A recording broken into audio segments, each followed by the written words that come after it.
Hello and welcome to Who's On Next, the podcast where the only thing that scares me more than death is a Tom Jones musical number. Today I have with me a person who is known for the fact that he is a very proficient horror aficionado and for his very prominent work on Hazbin Hotel, is Dave Capdevielle. You know, I was going to say the only thing that would scare me more is this Cyndi Lauper musical number, but... I was going back and forth between like three things in that opener. You know, girls just want to have fun, dude. That's just how it works. Because it was either, I would say, what was it? It was Tom Jones, Madonna was another one. You know, Madonna basically wasn't a musical because she did all the stuff for, do you remember the 1990 Dick Tracy movie? Yes, I've been meaning to watch it for a long time. It's actually a lot of fun. I mean, it's, you know, the script is kind of, you know, bland, but it's one of the best, like, adapted from a comic book movie because it's just... It's so full of style, and it's just so silly that I really like it. And Madonna, yeah. That's the thing I always hear about it, is everyone says, like, the movie, as a movie, it's not that great, but, like, as a stylistic film, it's a really good movie, like, in terms of just how it looks. Warren Beatty knew what he wanted to do with it, and he did it, and then he did not let that shit go. He held on to that thing. I was going to say, that was such a big passion project for him, because I think he'd been trying to make that for a couple years, like prior to it actually being greenlit. Let me ask you, do you think there's an equivalent of that? Because, you know, as you know, Dick Tracy was an old Sunday strip, right? So right. Do you think that there's somebody out there who has, like, the equivalent of that, like, die hard wanting to make a project out of for something like, oh, I don't know, like the Family Circus? Oh, like just strictly a comic strip? No, like they're like, I'm buying the rights to the Family Circus so I can one day make my feature film project based on the Family Circus. I don't know. DreamWorks bought the Harvey Toons library, so someone really wants to make a Casper movie there. Oh my goodness. Someone really wants to make it if they bought the rights to everything Harvey Toons owns. They already made a Casper movie. Dan Aykroyd, like, peed his pants running outside in a terrible Ghostbusters joke. Oh, the when he had the mustache, the really shitty mustache. Who are you gonna call? Somebody else. Yeah. I do genuinely really like that movie. I do. It's cute. I do really, it's very cute. I really, really like that movie. I think that's a really fun movie. Yeah, I guess just get this started. I guess in terms of your internet presence, because it goes all over the place. There's podcasts, there's writing, there's voice directing. I guess in the grand scope of things, where did you get your start, like, on the internet? I got my start, honestly, back when I was in college. I was focusing, this is a terrible way to start out, I acknowledge that now, but, like, I was spending all of my time at my school, at my college radio station, instead of going to class. And, because I was at the time I was doing a radio show with my buddy Zach on every Wednesday night at my school called Hard Knocks, which was like the best way I could describe it was we were doing like a version of like the Dr. Demento show, but with like rock music to play in between, and like we were doing like characters and bits and stuff, and I spent all my time like focusing on that and writing for that show every week, and then going to class. And as a result, I didn't fail out or anything, but since I did not care, obviously, my parents were like, we're not going to pay you to go there and not really give a shit. And I'm like, that's fair, I guess. So I left, and I ended up going home to work at a corporate radio station in Baton Rouge, and that's where I started getting online on Twitter and stuff, and I started doing, because of my radio experience, I started doing some podcasting stuff with some friends. And then over time, I kind of branched off into my own thing, because I had always, as you mentioned earlier, I've always been obsessed with old horror movies and stuff. So I decided to start doing my own, because at the time, podcasts were still kind of relatively new, as far as like they hadn't really hit the thing, like everybody has a damn podcast now, you know? Like there's that joke where it's like you're cooler if you don't have a podcast now. It's like a hipster thing to not have one. Yeah. When was Mark Maron's? I'm trying to remember when his started. Like 2008. Like I want to say. Mark was definitely on the front end of it. So was Bill Burr when he was doing Monday Morning. A lot of comedians like that. It's a very good place for them in that kind of longer podcast format. But I remember when I was doing it, because I was doing a show called Recapitate, which was basically, it was a comedy show talking about old horror movies and stuff, right? And through that, I got to meet a lot of my friends and creators I was inspired by. And through that, I just kind of, I guess I kind of grew along with it, just sticking to it. I don't know. It's weird because, like, I always definitely feel like I got very lucky with things for sure. Because that's what they don't tell you is that, like, you know, it's a lot about hard work, obviously, but it's also a lot of luck. Yeah. And that's how I do feel. Because at the end of the day, I'm just a guy who likes to make jokes and talk about old horror movies and VHS stuff, but yeah, and things have kind of grown up over time, and here we are now, talking into a microphone. In the year 2020.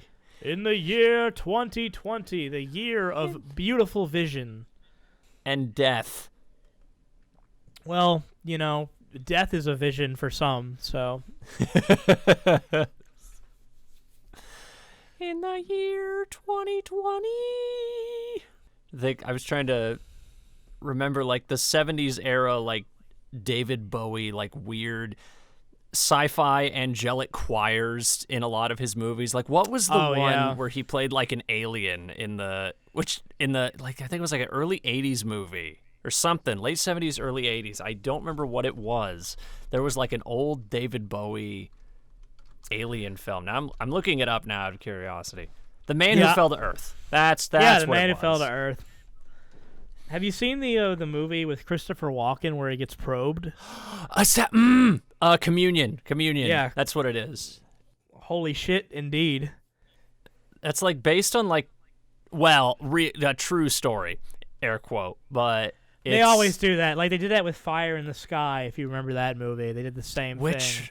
Which one was Fire in the Sky? I don't. Fire in the Sky is the one based on, like, I think the Travis, I forgot what his last name is, but it's the one where, like, when it finally shows the aliens, like, operating on him, they have, like, his face completely masked up, and it's, like, genuinely disturbing. Oh, okay. I'm looking at the cat. Oh, okay. This is the D.B. Sweeney. Okay, I've heard of this one. Yeah. This is the one that's a lot more like, don't they, like, go into the ship and there's, like, a lot of shots of, like, looking, and the ship is, like, weird. It looks like a big factory or something like that. Yeah. And the aliens, they look kind of like the normal gray aliens, but they look really, like, weirdly fleshy. Like, they got, like, a pink skin tone. Yeah. I just pulled up a picture of one of them. Listen, nothing is ever going to top Indiana 4, let me tell you. I feel like that's kind of where the inspiration for that alien design came from, was that look, because it looks very eerily similar looking at that picture. As I have not seen this movie, but I'm aware of it, because I know Communion is the one. That's not the whole movie, though, isn't the alien stuff's not the whole movie, isn't it? No, it's just the most memorable scene. Yeah, I just remember here I am, I'm naked. I am of a firm belief that Christopher Walken can make any film better. It's like, even I'm trying to remember. There was a movie that came out a few years ago with him, Al Pacino, and Alan Arkin, and I think it was called the other Guys or something. The Right Guys. I don't remember what it was called. No, The Other Guys was that movie with Will Ferrell. That's the Will Ferrell and Mark Wahlberg. Yeah. Which I just rewatched that like a month ago. It's a pretty decent movie. It's cute. It's definitely cute. I hadn't seen it since it had come out when I was like, I don't know, 14. I think I was like 15, 14 when it came out. But I mean, I guess because Hazbin's a big thing with some of the work you've done online, and never heard of it. With Hazbin in particular, it's interesting because you had your toes in, I think, almost every major part of that production when I was looking into it. Because you were a writer, I do remember, and you were involved in the casting, and I believe you did voice directing too, right? Yes. What happened was originally Viv and I were taking over the voice direction until we had a guy come on board to be the full-time voice director. But yeah, I kind of did have my hands in a lot of stuff. I mean, I was the co-writer. I did a lot of production stuff, like behind the scenes stuff, like credit stuff, and Swift organization. I'm really not trying to like be arrogant or anything, but I actually did have my hands in just about everything. I was very busy, so much so that like when it was all over, I was like, okay, what the hell do I do now? I had that moment, So yeah, I mean, I am curious, like, what was the decision originally when doing the voice directing? Was it like you both decided you were going to do it, or did you was it like you said you were going to do it first and then she started doing it? No, it was definitely a mutual decision because at the time when she was looking for voice actors and actresses, we had put out like the open call on Twitter, and then just a flood of submissions that we kind of both listened to and then slowly narrowed it down and then kind of jointly made decisions. Now, there were a couple characters she had certain people in mind for. Like, I know originally from the start she had wanted Will Stamper to be Pentius, and she had wanted Joe Grand to be the Egg Boys and stuff like that. But for the most part, a lot of the most of the characters were just based on pure auditions, and we had kind of narrowed it down over time. Right. I've always been fascinated by the voice actors that become voice directors because I've always wanted to know how that works. Like not the voice directors that become voice actors. It's like the complete opposite because I've seen so many of those do that. Like, I've always wondered like what the decision is. Like, does a voice actor one day just go to the studio and be like, "Hey, that show you're doing, I want to direct it. I want to be the director for that show. Give me full control of your mind right now." Well, because I know like Charlie Adler's like a huge one because he's both like super prolific voice actor. What else? Michael Bell has done a few times. I'm trying to think because it's like I always wonder if it is to a point where like you've been doing voice acting so long that you just decide, hey, I think I might be good at directing this. Well, I equivocate it to a lot of times that when on television shows, when actors in the shows want to direct episodes themselves, because I feel like they have become comfortable enough in that environment, knowing kind of how actors, act, for lack of a better term. Yeah. And so they feel like they're ready to kind of take on the power of showing other people how to do what they do. So I don't think it's that out of place to want to do that. But you're correct in saying there aren't as many as the vice versa. Because I know at Funimation, a lot of the people at Funimation I know were actually people that just worked there, and then they became voice actors, or they just do everything. Like, they happen to be editors, or they happen to be voice directors, or they happen to be writers. Because Sure. I know, like, I think Colleen Clinkenbeard has done, like, everything. The voice of Luffy on One Piece. Because she's, like, a voice director. She's written. She's edited. She casts. Like, which I also know that I think that's a budget thing a lot of the time, too, when I've seen that at Funimation. So. Oh, definitely. There's, sometimes it comes to stuff like that where you can only utilize so much of your assets. So, for example, like in Hazbin, I kind of doubled a little bit as a few of the egg characters, right? Which Joe Grand primarily voiced, but there were a few of them, mostly for Walla and for other like bits. I actually kind of threw my voice in there, because I was already doing part of it, so I was like, might as well. Help clean it up a bit. It's kind of it's kind of how I got, because I was the Alistair character's staff, the voice of that, and that came about through we just didn't have anybody to do it. So I was like, I'll do it. And I did about 25 different voices for that, and we ended up going with the one that was closest to the other character. And I'm like, well, why didn't I just do that in the first place? Like, I think that one of my favorite voice acting stories ever is, have you ever heard the story of how Bill Scott became the voice of Bullwinkle in Rocky and Bullwinkle? Do tell me. So Bill Scott was a writer at Jay Ward's company. And him and Jay Ward were good friends, and they were essentially developing Rocky and Bullwinkle at the time. And I think it was when they were doing a storyboard meeting or something, Bill Scott was doing the Bullwinkle voice, and everyone thought it was really funny. And so when Bill Scott came in to overlook the recording process with Jay Ward, he saw everyone was there, and there was no one at Bullwinkle's mic, and he was like, so who's doing Bullwinkle? And Jay Ward looked at him confused. He was like, I thought you were doing it. And that's how Bill Scott became Bullwinkle. Just threw him under the bus and say, here you go, you're a moose now. Because literally nobody told him. He was just like, well, your voice was funny, so we thought you were going to do it. Man, that's perfect. And I don't know if that was the same case with Peabody, because I know he did the same thing for Mr. Peabody. So I think that might have come later. I think, he might have been Dudley Do-Right too, but I don't remember.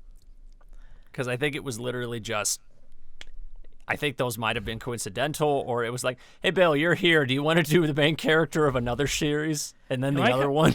Am I correct in saying that Ricky Simons, the guy who voices Gurr in Invader Zim, wasn't he like not a voice actor at first either? No, Ricky Simons is not a voice actor. He's an animator and an artist, I believe.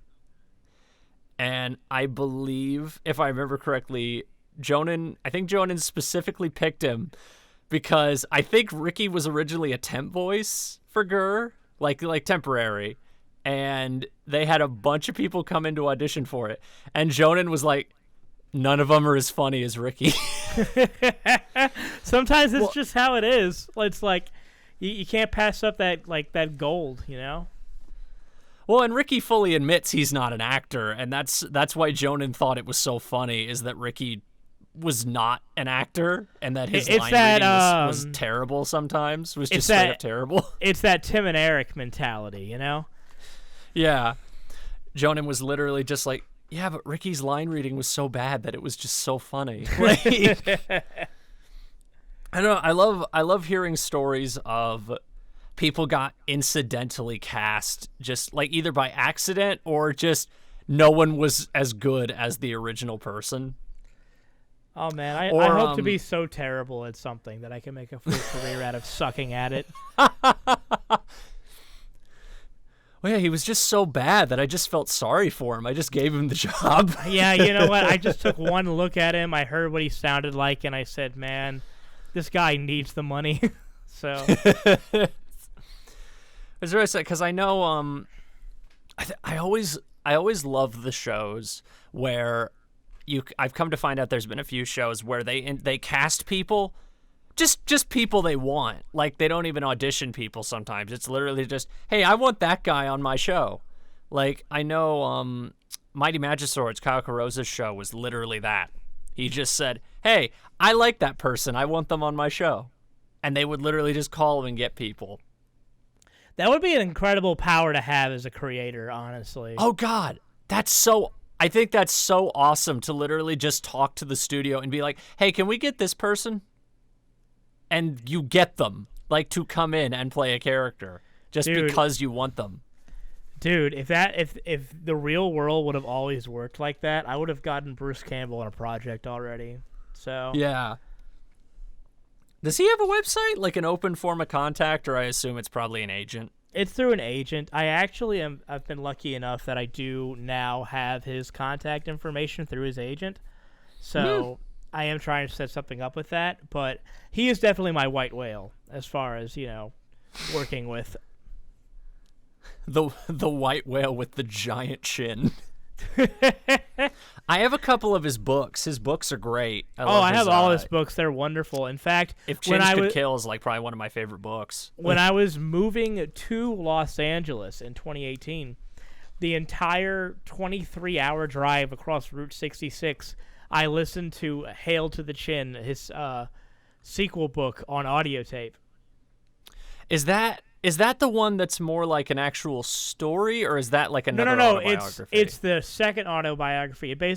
It picks up where the first book ends all the way till Ash versus Evil Dead.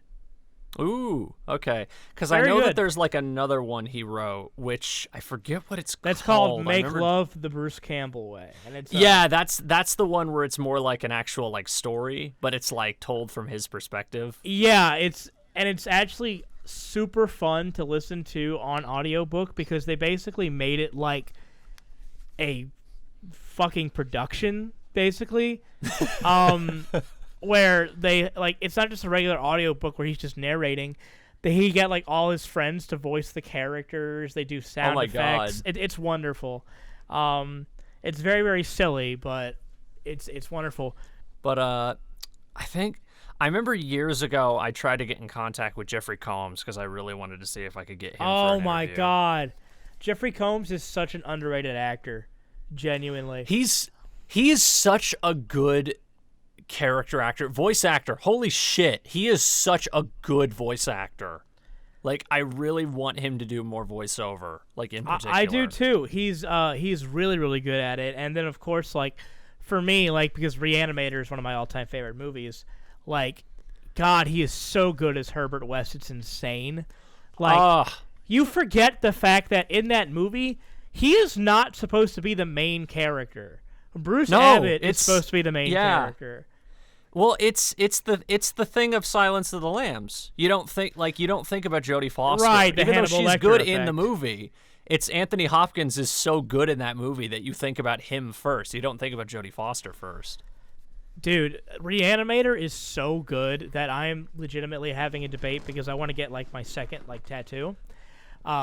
Even though like I'm a diehard like Evil Dead 2 basically is the greatest thing ever made. It's influenced me more than anything. I have a legitimate debate between getting the Evil Dead chainsaw and the Reanimator syringe. I cannot decide. Like the green. Yeah, which would look pretty rad, but I forget. Was it like glow stick formula? I forget what it was. It was green glow. It was a green glow stick formula. It's exactly correct. Yeah. I was trying to remember if it was like something else or if they did the visual effect for it in post or something. No, that's it. I also like my two favorite colors are orange and neon green. So ooh, very Halloween-y.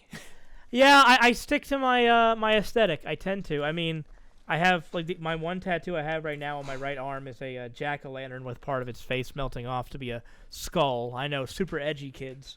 I had a 70-year-old woman at my job tell me I was going to hell for having it because I like Halloween.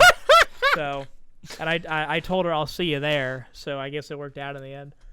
I remember I went to a Christian private school in my middle school years, and one of my teachers was the most insane religious nut, and her sister was obsessed with Halloween and had the coolest house in town. She literally decorated it with probably at least 100 different Halloween props outside her house. That's rad. And I remember one time we were like in my teacher's car for a field trip and we drove by her house and I distinctly remember her saying, "Oh, that's my sister. She's going to hell." I distinctly remember her thrown right into the pit. Not even hesitant. No, it was straight up like I remember we were all like, "Wow, that's really cool." And it's like, "Oh, that's my sister's house. She's going to hell." That's amazing. Not even. Yeah. I've told this before, but I went to, and I kid you not, I went to an all-guys high school called Catholic High. Whoa. Who, I not joking, whose mascot was the Bears. What do you mean? Wait, the Bears. All guys high school, the Bears. Oh no. Yeah.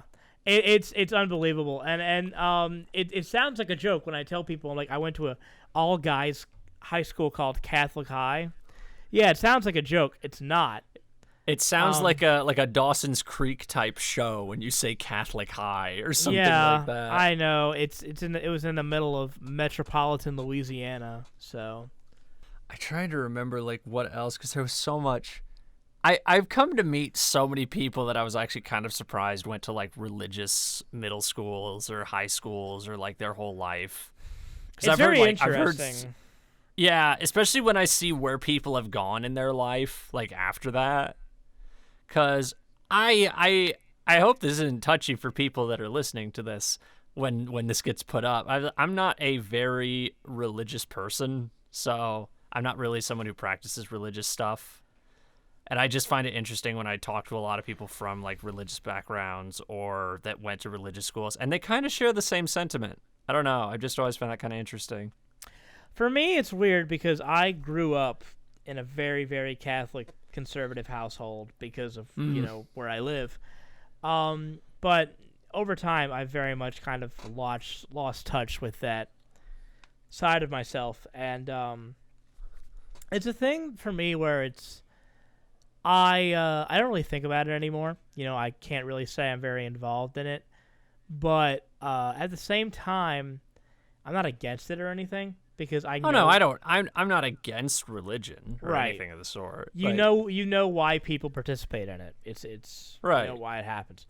I just think that at this point in my life, I'm not really concerned about it too much.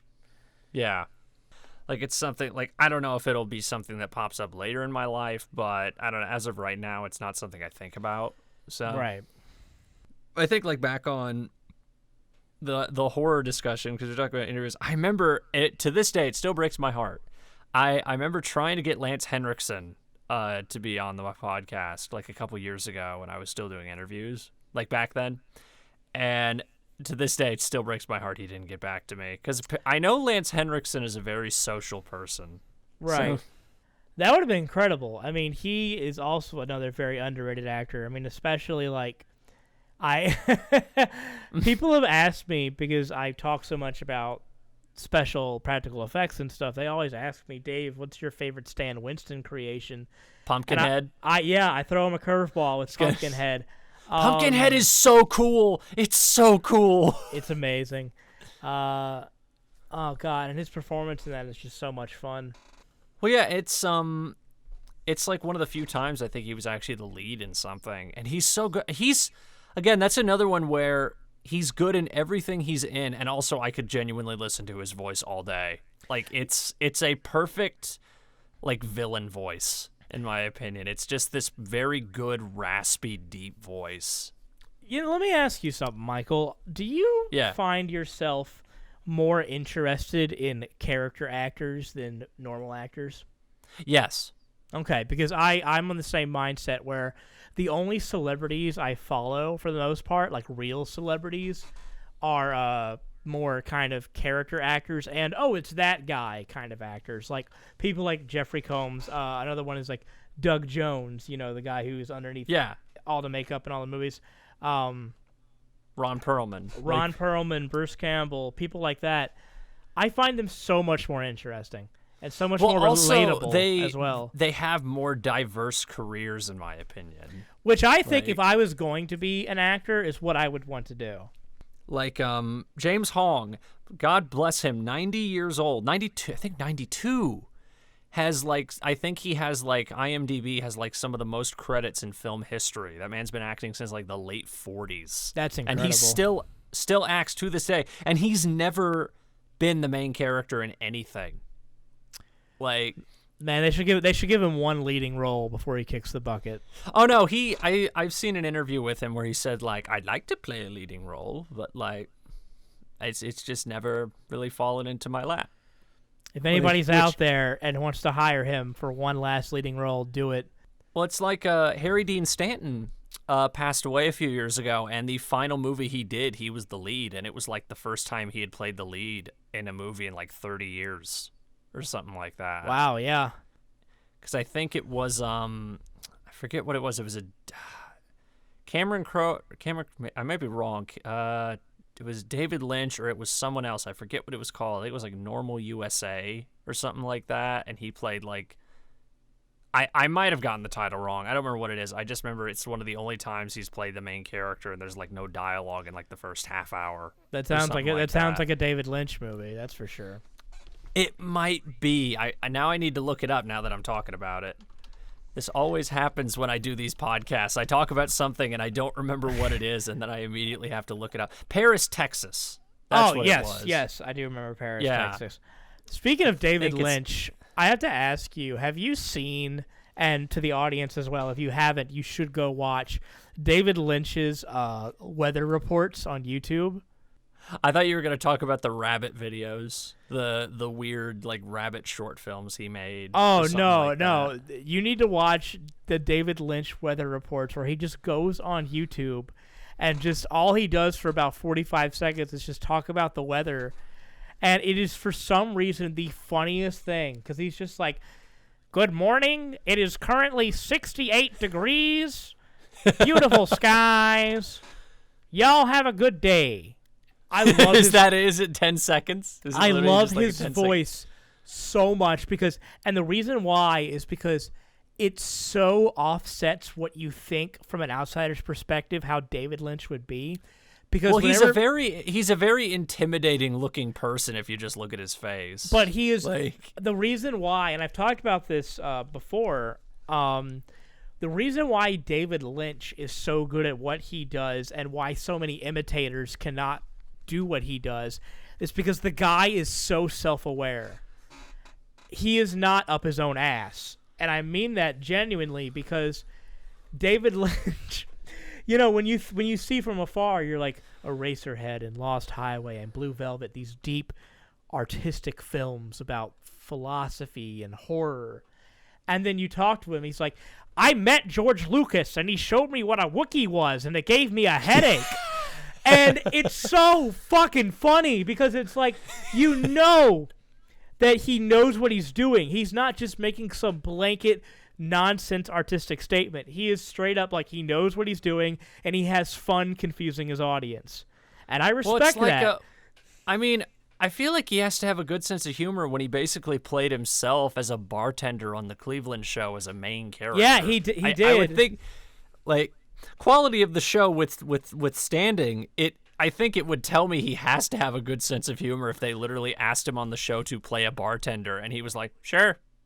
And he was like a recurring character. Also, I don't know, did you see the Twin Peaks The Return, the season 3? No, I have been meaning to watch Twin Peaks for like years and I still haven't seen it. You absolutely should. But I this is not really a spoiler, but like in the show, in both iterations, you know, of the show, he plays the main FBI agent, like the lead, not like the one above Cooper. And God, like, the funniest thing that has ever happened was in the revival. There's an episode where, I'm not going to spoil what happens, but basically they're in the FBI office and they're looking at this horrific, creepy David Lynchian imagery on screen that is genuinely disturbing. And the reaction that, because David Lynch is playing his character, he just goes, what the hell? Like that. And it's like, you know, he's 100% making fun of himself. Like, because he knows that the audience is like, what the fuck was that? But then he's just going to go, what the hell? Like, what the hell? Yeah, like, you know that he's just messing with himself. And I just love that, you know?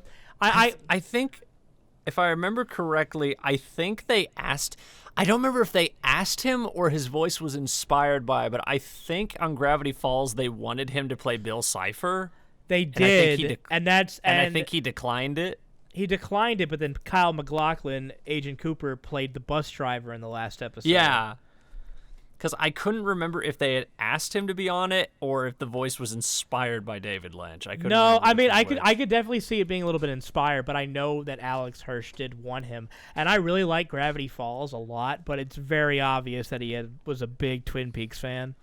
Oh yeah, the mystery at the Northwest Mansion in particular is very, very Twin Peaksy. The axe murderer ghost. Yeah, like the blood coming out of the mounted deer heads on the walls. I was shocked that they got away with that for a children's show. I was the fact they didn't make it like pleased. black or something, right? Or they right. didn't make it like green. No, green would be the one, because I've said before that back in the day. Have you ever seen From Dusk Till Dawn? You know. Oh my God, I love that movie. The reason why it got away with having an R rating instead of an X rating, because the vampire massacre at the end is so ridiculous, is only because the MPAA didn't care if they changed the color from red to green. So, for filmmakers out there, apparently you can put as much blood and guts in your movie as you want as long as it's not red and still get away with it. Oh no, I've known that for years. It's the thing of I've never understood why automatically changing the color makes it less graphic. Cuz I don't know, if you cut someone down the middle of the head and their head like splits in half like that, and like there's like tendons and brain like coming out, is that still not gory? I guess it's less gory if you make the blood blue or something. I think it's the separation from realism. That's the only thing I can think of. Because you know people don't actually bleed green, but when but they bleed red. So even though most people are desensitized to something like that, when wasn't that the thing? Because at the beginning of Evil Dead 2, there's the decapitated the girlfriend. When the chainsaw goes down the middle, she has like black blood, and I don't remember what the reasoning why she has the black blood is, because she's the only one that had black blood in the movie, if I remember correctly. She's the only one who had black blood, but Evil Dead 2, the way they got away with it was that like there's only really one part where they use like really blood-colored blood, and that's the fire hose out the wall scene when he shoots the hand. I thought you were going to talk about when the grate closes and the blood like flies everywhere. No. When Jake gets murdered in the cellar by Henrietta, the thing is the blood is so pink and bubbly that it looks super fake. It looks like Kool-Aid. It looks like Kool-Aid. That's a good description for it. So they just used different colors, and then the one time they were able to use the really realistic looking one, and that's how they got away with it. Like that's the one where he pokes the hole in the wall, and then like the whole thing like blasts him in the face, right? Yeah, exactly. That, by the way, I mean, Evil Dead 2 is my all-time favorite movie, but like that part has one of the most underrated like sight jokes in all of cinema. What, the flipping off hand? Is that before the hand gets cut off or after? I don't remember. That's after, because he the hand's cut off. He basically takes the shotgun and shoots it, and that's when all the blood comes out the wall. But when he captures the hand, right? And you know how he puts like it underneath a bucket? Yeah. He puts a stack of books on top to weigh it down, and the top book is Farewell to Arms. Oh my God, I've never noticed that. Go back and it is such a good little sight gag. They should have like every book should have been a hand or an arm pun. Yeah. I will say this from my perspective, anybody who is some kind of potential wannabe filmmaker, as effects artist, or anything, the Evil Dead 2 behind the scenes documentary is your Bible. It is incredible. I have seen that thing almost as many times as the movie itself, and it has been like just the most inspiring thing to me out of everything that I've ever watched. I can't really explain it. Other than Bruce Campbell, like what would be a top character actor for you? Because I don't know if you've known, my favorite actor of all time is Tim Curry.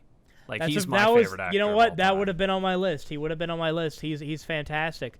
Because Tim Curry has such a strong personality too. Tim Curry to me is the one actor.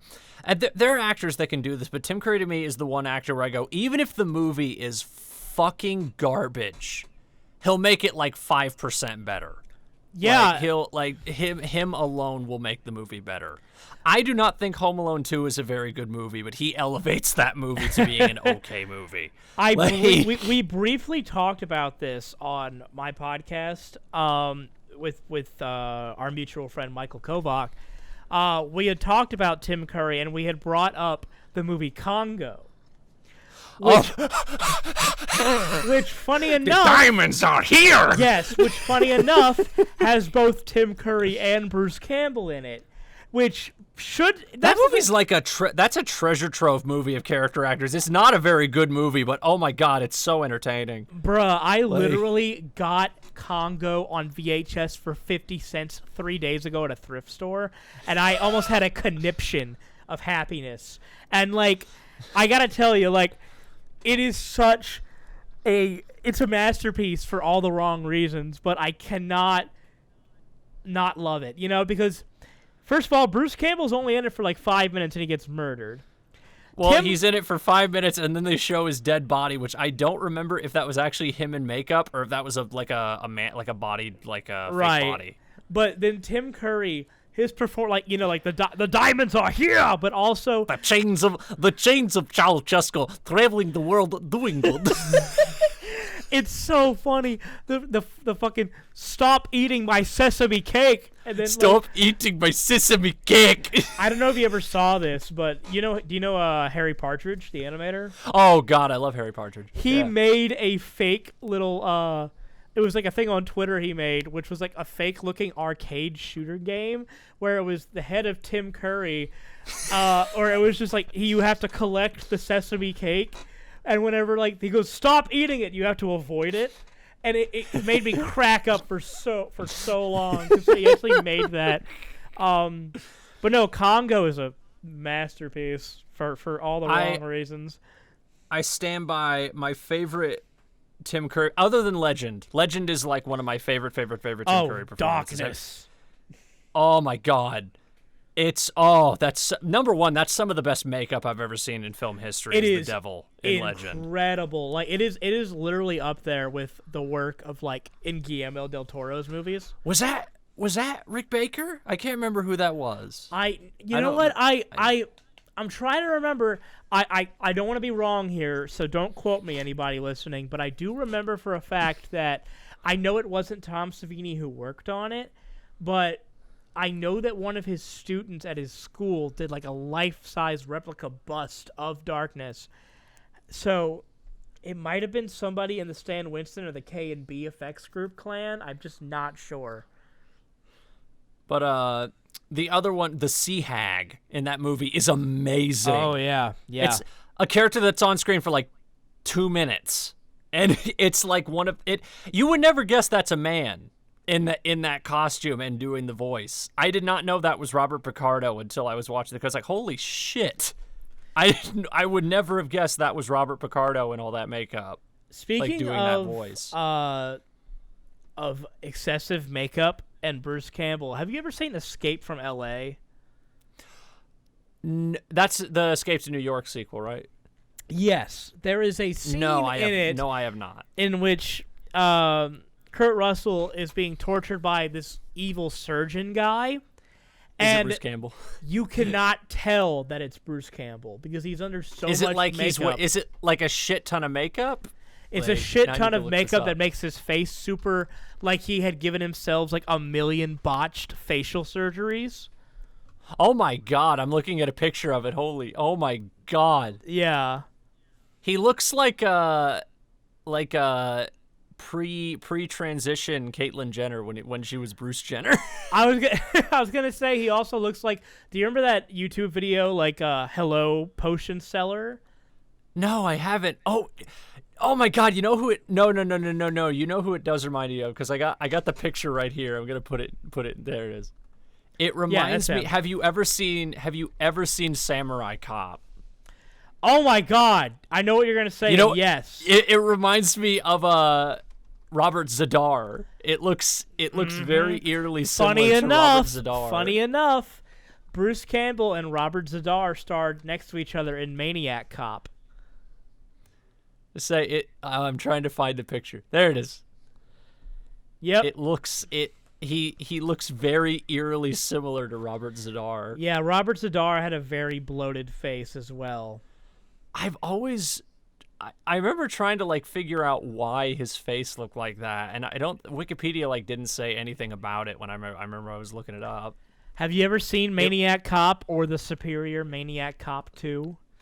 is Maniac Cop the one where it's like the undead cop that like they set him on fire and like they can't kill him or something like that? Or yeah. am I thinking of Now, a different movie? yes, that's it. And in Maniac Cop 2, which I think is the superior film, it has the Maniac Cop 2 rap at the end of the credits. No. Yeah, which I highly recommend everybody go look up the Maniac Cop 2 rap. But the tagline is, "You have the right to remain silent forever." No. And like one of the lines from it is it's like fire with an Uzi, but he'll show up in your jacuzzi or something like that. Oh my god! It is hilarious. like people like nowadays they make fun of that like thing. It's like old horror movies like rap numbers. It's a real thing and it's amazing. Like, well, it's a lot of horror movies back then would get like pop singers or professional songs. Like which Friday the 13th had Alice Cooper? that was Was that the fifth one? That was the fifth one. Man Behind the Mask, by the way, is one of my favorite Cooper songs. Oh, same. It's like one of my favorite Alice Cooper songs. Funny enough, if it is, because I'm pretty sure it is 5, and if somebody's wrong, they'll let me know because I'm supposed to know all these things. But 5 is the only one where it's not Jason. Right. It's the the twist for people who haven't seen it. It's Oh, sorry. I guess I ruined that movie from 30 years ago. Well, that's also the one that has the highest body count, if I remember correctly. Like that's the Nightmare on Elm Street film with the Nightmare on Elm Street. Friday the 13th movie, I think, that had like the biggest body count of all the films. Yeah, because it was supposed to be Jason. a guy who was trying to imitate Jason Voorhees, so I think he was going over the top to do that. Right, it was because at the beginning, my favorite scene, the best scene in the entire film, is the whole catalyst for the film. At least by the end of the film, you realize this is the whole reason the film started, was because this fat guy wanted to give this guy a chocolate bar who was cutting wood, and the guy cutting wood was really angry for some reason, and so he just killed the guy that gave him the chocolate bar for no reason. It's really incredible how in the progression of the Friday the 13th movies especially, like the plots with the teenagers, they just right off the bat quicker and quicker made them like, okay, I want these people dead. Like, they didn't even try to hide it by the later sequels, you know? Jason Takes Manhattan is just a piece of shit. Okay, in my opinion. it's. I'm gonna set myself up here for, a crossfire, but Jason Takes Manhattan is probably up there with my most guilty pleasure movies. I like the stuff in Manhattan, but the problem is, I do agree with the mass consensus is I think the film falsely advertises the title because that's it's the problem not the with most it. prominent. It takes place on a fucking boat, but like when it gets to Manhattan, it becomes super fun. But I remember though, like I have a very soft spot for it because of the promos for it. There's one that I've cleaned up and shared before, where it's basically like, you get a shot of him from the back facing the city of New York, and you just hear like Sinatra's dun dun dun dun dun dun, and then it turns around and it's just all these people reacting to Jason who are clearly nowhere near him, and it's just so charming. Plus, I will say this: I have the poster for Jason Takes Manhattan, which you can look up if you're listening to this. It is better than the movie. The poster's better than the movie. Is that the one where it's like the hand over the city with the knife? Yeah, and the red light on his I mask? have that one. Yeah. It's a great poster, but I don't know. Maybe I'm a little softer on Manhattan than I should be, but I think it's just the goofiness of it kind of makes up for it in the later half. Like I can't get over how much I love the part where he kicks the boombox and stuff. Yes. Okay. That's the thing. I like the third act of the movie. I just hate the first two acts. You wish that had been the whole time. Yeah. Yeah, or at least the first act could have been on the boat. I would have still not liked it, but I would have been fine if that was like the first 20 minutes. Which is weird and because then like the rest in of the it. other movies like Jason Goes to Hell or Jason X, it's like where the gimmick is, they're in space or in hell. They didn't really utilize the gimmick of it being in New York as much as they could have. Jason Takes Manhattan. Well, number one, my favorite part about the behind the scenes of that film was the fact that they were only able to shoot in Manhattan for one day, and the rest of it, I believe, was in Vancouver. Because I think the only day they were able to shoot was the boombox scene and the Times Square scene. Those were the only two parts they could get. I don't know if the governor of New York was just like, I don't want Kane Hodder anywhere near my state, or what happened, but I met Kane Hodder at a convention once, and I got a picture with him, and I didn't even ask him to do this, but he instinctively pretended to choke me for the picture.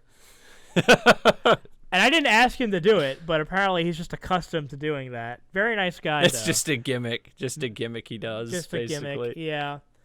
We like Tom Savini having a motorcycle appear like behind him in every picture you take with him. It's not there before you take the picture. It appears when you take the picture. It just manifests during the flash. Or no. He pulls out a machete that you never saw. That's the one. Because that's the one he's the one that like takes the machete and like kicks the guy over the head and then like slams it in the zombie's head in Dawn of the Dead. Isn't he the one that like does that? Yeah, that's him. That's him. I was gonna say like, or his like sex machine pistol cock gun. Yes. Funny enough, I met Tom Savini at that same convention I met Kane Hodder at, and it was by accident, because I had split up with my friends, and I was going over to the poster booth to look at some stuff, and I just walked past and was like, oh, excuse me, and I looked around and I was like, oh, it's Tom Savini, just in the middle of the floor, and I'm like, Mr. Savini, can I get a picture? And he's like, yeah, man. And it was amazing because, like, if I was at his booth, he would have charged me, but because it was just on the floor, he was like, yeah, why not? If we just took a selfie. I remember bumping into Jim Cummings at MomoCon a couple years ago in the vendors hall. And, I mean, sadly, he was still, like, he was just in the vendors hall for a couple minutes because he was about to go to his car. And so he couldn't take a picture because he was like, well, I'm going to be setting up again in like a couple hours if you want to do that. So I was like, okay. No, the moment's gone. Yeah. That also happened with another person who was nice enough to take a picture, but I don't have that picture anymore. Uh-oh. Yeah, Pro Jared. Oh, well, yeah. Yeah, I don't have that picture anymore. Yeah, no comment about that. Yeah. I do remember, I also, because it's mainly the conventions I had gone to where I met a lot of these cool old horror guys, were the Monsterpalooza and Son of Monsterpalooza conventions in California. And the nicest guy I've probably ever met, out of everyone, he's actually another, going back to kind of underrated character actors, is Bill Mosley. Ooh, I thought you were going to say Doug Bradley, or the guy who played a Pinhead. Doug Bradley is really cool. He's super cool, too, from what everyone I've ever heard. But Bill Mosley was so nice. Like, we had a conversation for, like, 20 minutes straight, just about nothing. And I felt so bad because it was the Sunday of the convention. And it was still pretty popping off. There was nobody at all at his booth. And I saw him, and I was like, because I think Texas Chainsaw Massacre 2 is one of the funniest movies ever made. And I saw him, I was like, oh my God. And so I ended up just like chatting, and he said like it was supposed to be on his price list. In fact, in the picture I took with him, you could see the price list. It's supposed to be $40 for a picture. He was just like, how about just $20? And I'm like, are you sure? And then it made me feel bad. I'm like, oh no, he must not have had a lot of people today. And so I was like, well, I'm going to talk to this guy. And I did, because he had just finished shooting 3 from Hell, the third of the Rob Zombie trilogy. Yeah. Which, unfortunately, wasn't that great, but... I know, like, nothing about it. I didn't even know it kind of came out till, like, 2 months after it had come out. Yeah, it's very unnecessary, because if you've seen Devil's Rejects, you know that, funny enough, it's one of the, like, most there should not be a sequel to this movie endings ever. So I actually have not. That's another one I haven't seen. I've been putting it off for a bit. If you're I know going a lot to about watch, it, I just don't know how it ends. Here's the thing: I know a lot of people. They're kind of iffy on Rob Zombie's movies because he is a little bit extreme, torture porny. Yeah, I mean, I wouldn't say as much as like the Saw stuff, you know. I was gonna say Eli Roth stuff more than anything. Yeah, Eli, especially because like Eli is, I like him a lot as a person, but I can't say I'm a huge fan of his movies.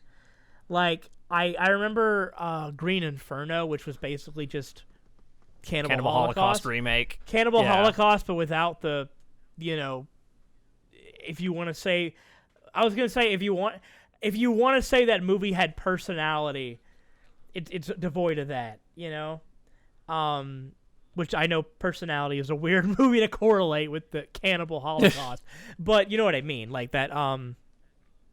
But as far as that, yeah, but like I'll say with the Rob Zombie films that The Devil's Rejects is probably, I think, is his best movie. That's the mass consensus I've heard from a lot of people, is that's his best one. I mean, if you watch it for anything, watch it for the characters. Especially, like I said, Bill Mosley as Otis, his wife as Baby, and then, of course, unfortunately, Sid Haig left us last year. But, by the way, I don't want to get off too much on this, but it pissed me off so much that the Oscars, they had the in memoriam segment. They didn't have him. I got actually mad about that because he's another one who has been in a lot of stuff. I think I don't want to say, I remember the year Joan Rivers died, they didn't have Joan Rivers, which I thought was really hypocritical, because I thought it was very hypocritical, because I'm like, she's covered the Oscars for like 20 plus years. She was like the queen of the red carpet for so long. Yeah, and they did not have her at in the memorial. That's like when Ryan Seacrest kicks the bucket, they don't mention him. It's like, it's stupid. Or Ebert, like someone that's synonymous with film or the event as a whole, and you don't have a tribute to them. It's something. The Oscars, that's a whole tangent I could get into, but I'm not going to. I feel like the Oscars is going to die, honestly, sometime in the next few years. What are they going to do this year is what I want to know. Well, they've pushed it back like 2 months, which I don't think, honestly, is going to do that much. But I find it weird they don't just do like an online thing at this point. Trolls World Tour is going to win every award because it's the only movie that came out. I mean, I liked it. No, I'm not saying anything bad about it, but it's like the only movie that came out that did well. That and Sonic. And Sonic was this year. Oh my God, Sonic was this year. That's how long this year has been. I know. Didn't Sonic feel like it came out like a year ago at this point? Yeah. Dude, the one part in Sonic, because my consensus was that it was an okay movie. It was a good kids movie. The one part that genuinely made me laugh out loud though was when Jim Carrey as Eggman, he released all the drones simultaneously and said, "This is where your tax dollars are going." That made me laugh genuinely. I was like, "Oh, that's a good joke." Like, this is where your tax dollars are going. Yeah. It's what's funny about that is that because I enjoyed that movie, but I really liked it. I thought it was a lot of fun. I know you've praised it a lot. I was just like I liked it. I'm glad I watched it, but oh no, I'm not shitting on you for this. It's okay. No, I mean my taste is so weird anyway, so it's not surprising. But what's weird about it to me about the whole thing, whether you like the movie or not, is it's a really weird role for Jim Carrey to just jump back into his 90s persona again for. Like mask Dumb and Dumber. Yeah, Jim Carrey. You know what I mean? Not shitting on Dr. Eggman, but it's just like a weird one for him to pick to do it. You know what I mean? I mean, I'm happy to see him do it again because I think that, and I'm not even shitting on him. He looked like he was having fun, which is good. I mean, personally, I don't know. I like Dumb and Dumber too. Honestly, I never saw Dumb and Dumber Deuce. I don't know. I've seen it 3 times, and every time I watch it, I'm like, I don't know. The only thing I don't like a lot about Dumb and Dumber 2, number one, there's a female character that's very, very annoying, but she doesn't show up till later in the film, and it is basically a retread of the first movie. That's kind of the one major problem I have Right. with it is basically just the first movie again. I have to say personally, when it comes to like the like dumb buddy comedy movie, I am much more of a Bill and Ted fan than I am a Dumb and Dumber fan. Really? I mean, I like Bill and Ted too. Dude, I haven't seen the second one in a long time. Oh my god, I adore Bill and Ted's Bogus Journey. Like, I don't really talk about that much. I mean, there's a million weird movies that I praise, like Evil Dead 2, Ernest Scared Stupid, stuff like that. Ernest Scared Stupid is so good. It is such a good family movie. It is such a genuinely good movie. If I had no respect for you at all and I just wanted to troll you, I would have literally just spent this entire podcast praising Ernest Scared Stupid. But genuinely, listen, I don't have a lot of hot takes, Michael, because I'm not really that kind of person, but my ultimate hot take that has actually been like, fuck you, like to people, has been that Ernest Scared Stupid is better than Hocus Pocus. I agree. I 100% agree. I did not. Okay, here's the other thing. I did not see Hocus Pocus until 2 years ago.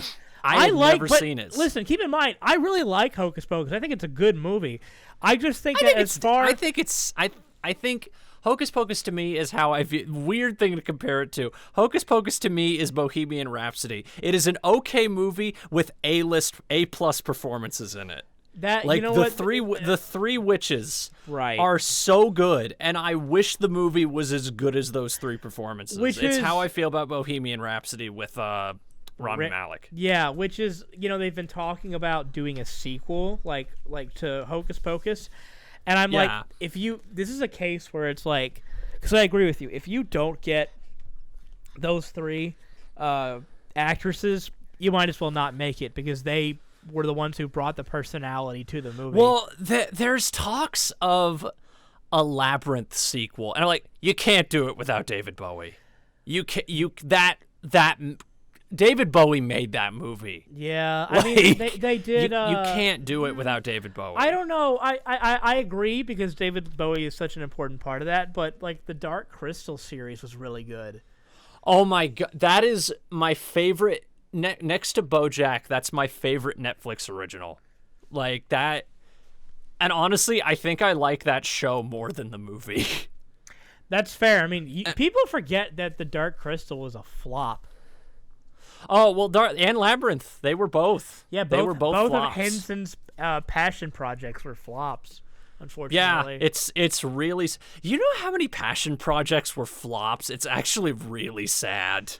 Yeah. Like, Treasure Planet, my favorite Disney movie, was a bomb and was a... Oh, my God, that was like Ron Clements and John Musker's passion project for like 15 years, I think, almost. They really wanted to make that movie, and that's considered one of the biggest bombs in film history. Dude, I'm not as well versed in the like animation zeitgeist as you and a lot of my friends are, but I do know just how much of a clusterfuck that era of Disney animation with the whole Jeffrey Katzenberg situation was. It's the 98 to like 2004. Yeah, period. That was such a crazy time, especially like. Because I'm a big fan of the Defunct Land YouTube channel. Oh, I love Defunct Land, yeah. My favorite videos, because I adore old theme park videos. I think they're super interesting. Oh, I love videos talking about like old abandoned. There's I think Bright Sun Films, where they talk about like old abandoned amusement parks, or even just buildings, like businesses and stuff like that. Yeah. But he like basically, without even knowing it, he has made like a character study series out of Michael Eisner. And Michael Eisner is such a fascinating I was going to say fascinating. He is. It's like, because, it's weird because, like, the guy made a lot of bad decisions, but you got to admire the fact that he took a lot of risks, Like, now... I would view in the Katzenberg-Eisner, the feud that they had, but both parties were assholes. Oh, 100%. In my opinion. I think Eisner and Katzenberg, honestly, more than Eisner. I think Katzenberg is a piece of shit. Well, because Katzenberg took his toys and left. That's what he did. Well, I was going to say, Katzenberg essentially left over petty bitterness. basically. Yeah. I don't know. Michael Eisner is such a fascinating person, and I don't know, like, I don't have a problem with Bob Iger, but and like I said, Michael Eisner was a much worse CEO, but I think he was much more interesting than Bob Iger, you know? Yeah, it's one of those things where I would love to have a sit down and just talk to them. You know, Michael Eisner's production company is the one behind BoJack. Well, yeah, I get like Tornante. It is not owned by. It is owned by Universal. Okay, there we go. That's one of the only shows they've ever actually made. That's interesting. It's a good one to come out the gate with. That's for sure. Oh, it's one of my favorite, like, top 5 favorite shows of all time. Like, it's like, oh, BoJack is so good.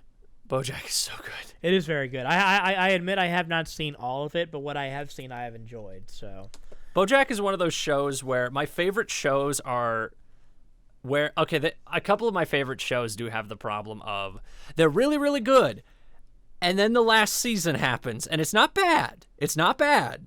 It's just not as good as, like, the first 2 seasons. We're not talking about, like Lost here.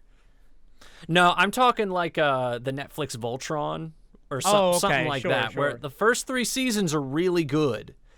And first 3 or first 4, there's so many seasons of that show. But, like, first 3 or 4 seasons were really good, and then it just kind of felt like they didn't really know what to do with it after. People were saying that about one of my favorite shows, Ash vs. Evil Dead. They were kind of saying the same. I think it's a perfect 3-season show. I mean, it's got some flaws, but I love it. But it's obvious that they did not know whether they were going to be going on anymore after the 3rd season. Right. And Red Dwarf, my favorite show, is a British sci-fi comedy called Red Dwarf. And before the show came back 6 years ago, the show went on a 14-year hiatus. Oh my goodness. Where the show went on like a couple, like 2 or 3 year hiatuses, and each season, because it's British, so each season's like 6 or 7 episodes. Right. And the final season ended on a cliffhanger with the line, like, the characters will come back, and it took like 14 years for the show to actually come back. Listen, that's got nothing on the Alf finale, let me tell you. What the oh, not the movie, you meant not the shitty TV movie. No, You mean the fuck actual, like, Project where Alf. the feds show up and abduct him, and that's where the show ends. I have shown so many people that ending because they genuinely do not believe me. It's so sad. It's sad. It's so sad. Because the thing was, genuinely, like, I have read up on this. Paul Fusco, the creator of Alf, the idea was that he was going to make the 5th season actually, the first part of it be, like, kind of, for the first time, like a narrative-driven thing about the Tanners having to get Alf back. And I was like, oh, this is interesting for, like, a sitcom of the 80s to do something like this. But no, NBC pulled the plug at the last second. So the show ends with Alf missing his flight off of Earth after giving a heartfelt goodbye to Willie. And then getting abducted by the FBI as Is it the last thing, him screaming? Like, no, whoa! the last thing. And it's police are surrounding him, and it's this really sad, dramatic music. And you see Willie and the rest of the Tanners going, Alf, run away! And he's surrounded by cops, and he just goes, hey, fellas, nice night, huh? How about the sports game? And then you hear a laugh track. You hear a laugh track. And he goes, just as I thought. Not a Lakers fan amongst you. And you hear a laugh track, and it says to be continued. And that's it. I mean, it's a good joke, but god damn it, that's such a terrible way to end it. It's genuinely something, when I tell people about it, they don't believe me. And fun fact, I'm just going to say this fact, just because I think it's funny. Because I had a friend of mine, because if you follow me on, like, my content, you know that I have a bit where I constantly talk about Alf and stuff, you know? Yeah. Honeycast and all that stuff. Right. I I genuinely like the show, but it's the thing where like I put it on a pedestal because I think it's funnier that way. I do love Alf. I genuinely think it's a fun show. It's funny. It's funny, but it's the combination for me where it's like it's this combination of I genuinely like the show, and then ironically I'm acting like it's the greatest thing ever made, and that's funnier to me. You know? But amongst it, oh God, what was I gonna say? Oh, what I was gonna say was, did you know that the Alf finale episode had more viewers than the Game of Thrones finale? No! Yes, by 2 million. Bullshit. I'm dead serious. Bullshit. I'm dead serious. Look it up. I think it's like 18 million people watch the Game of Thrones no finale. Fucking way. 20 million watch the Alf finale. And because my friend she said on Twitter, because I was doing my normal Alf bit, she's like, Dave, nobody, like, you're the only person who knows about Alf. And I was, as a joke, I said, Alf had I bet you Alf had more viewers than the Game of Thrones finale. I said that as a joke. Joke. Just out of curiosity, I looked it up, and I was right. And I freaked out. And I was like, here are the receipts. And then I showed that, and they were like, what the fuck? And that's so funny to me. Because it's like, oh, man, that's so funny. Oh, my God. I think... back on, as I remember we were talking about the Tim Curry thing. I remember I never actually said what my favorite Tim Curry role was. Oh, yeah, go ahead. Because my favorite Tim Curry role, other than Legend, Clue's another great one too, but the best Tim Curry role is Long John Silver in Muppet Treasure Island. I will always stand by that as the greatest Tim Curry role. That is, God, if Brian Henson or whoever was the one who came up with that casting decision, oh my God, that is the most perfect casting decision on the planet to not just Tim Curry as Long John Silver, Tim Curry as Long John Silver in a Muppet movie. Dude, you don't understand. I think I've talked to you about this before, but Muppet Treasure Island was my favorite movie when I was a little kid. It's my favorite Muppet movie and one of my favorite films. I genuinely watched that movie so many times that I wore out our VHS tape. Oh my God. I brought it to school for because we had a thing where we could bring our favorite movie, our favorite book and whatever. I showed that. And I was obsessed with that movie. And then very recently, I remembered it and I was like, let me see if this holds up. And I rewatched it. This was a month ago. It is still so good. It's insane. It is again, it's my favorite Muppet movie. Everything about it is it's the perfect Muppet movie in my opinion. The Muppet movie's great. Muppets Take Manhattan is okay. The Muppets and Muppets Most Wanted are both great movies. The Great Muppet Caper, great. They're all great. You know what? Except Muppet Wizard of Oz is a piece of shit. But you know what would have made Muppets Take Manhattan better is if they met Jason. Hi-ho there, Hockey Man. You want to help us with our Broadway show, Mr. Hockey Mask Man? Jason. It's like Jason. He gets up on the boat, he sneaks up, and it's the fucking river boat that Kermit and friends are on. There's something. I just had have you ever seen that video of Kermit falling off the building and someone go, oh my God! Oh yeah. Oh my God! I was thinking about Jason grabbing Kermit by the throat and throwing him. Yeah, it's the scene where he punches the dude's head off. The guy's head off. Yeah. Yeah. Dude, he just throws Kermit. Somebody out there who is funnier than me, make a fucking parody called Jason and the Muppets Take Manhattan, where it's I feel that has to exist. I have to look that up. Yeah. Jason Takes Manhattan Muppets. That has to exist. There at least has to be a shitty oh my God, oh my God, is this actual art that someone made? Oh, okay. Nah. It's not that great. It's essentially a fusion. It's a painting that someone did that combines both posters. Oh, that's kind of cool, though. I like that. Yeah.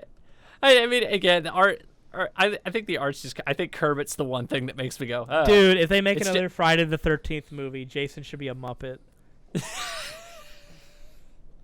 I don't think. Have they ever done a serial killer movie like with a?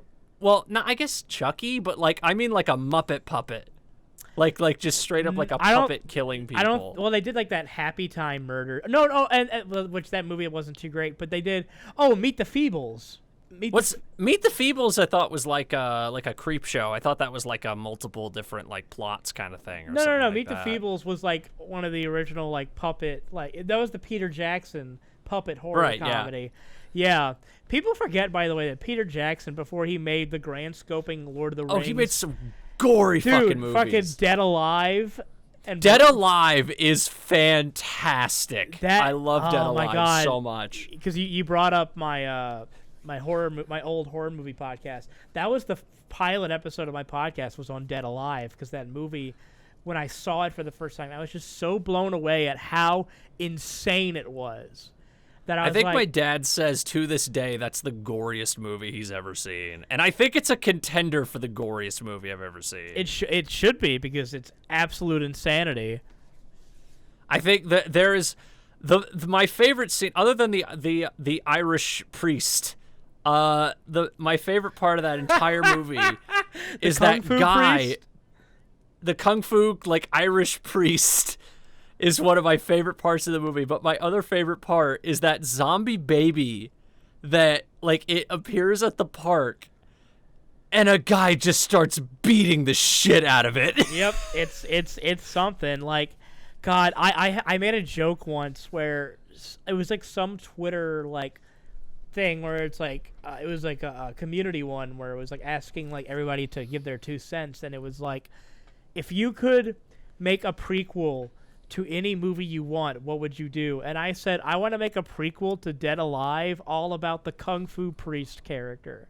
About how I hate that he dies. He's like the best character in the movie. And it's like, dude, when you have lines like, I kick ass for the Lord. Kick ass for the Lord. You can't just kill that character off. It's like, what? I The best part is that scene is preceded by a man pissing on a grave and his dick being grabbed by a zombie. Like, that movie's so good. That movie is great. So good. It's wonderful. I'm trying to think, like, it's funny you actually brought up Muppets, because there's actually a interview that might be in the pipeline. I guess I could talk about this. But it may or may not happen, because he says he has to talk to some people at Disney. But I got Matt Vogel. Oh, which very makes nice. me very excited. Yeah, he got back to me today, and he seems very interested, because that new Muppets thing is coming out on Disney Plus at the end of the month. That new show. Well, hopefully me threatening Jason Voorhees with them doesn't scare him off. I think the one thing that worries me about it is I was just thinking about, like, I really hope the Disney executives don't watch this and see all the vulgarity and go, you're not doing this. Well, listen, from now, the rest of this podcast is officially sponsored by the mouse, so we're going to keep it PG. I'll just throw in random censor beeps at words that aren't even swears for the next, like, 10, 15 minutes. Yeah. Just right, like in post. Right, I'm gonna make you do homework. Just right here, like, just edit every word I say with a censor beep.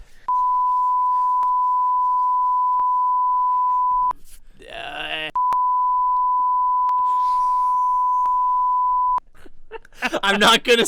I'll censor everything except that one you had when you were thinking. And yeah, people are gonna. It's gonna be up to their dirty imaginations to figure out what I said. And like a year from now, I'll like put in the comments, here's what Dave said at like 1 hour, like 15 minutes. The truth will shock you, ladies and gentlemen.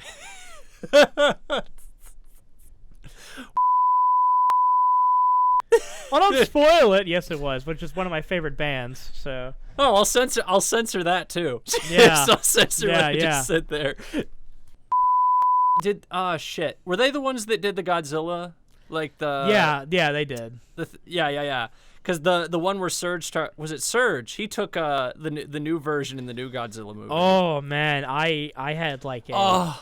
I had an overwhelming of all my senses because it wasn't only Serge singing, it was Brendan Small, creator of Metalocalypse, who was doing the guitar work.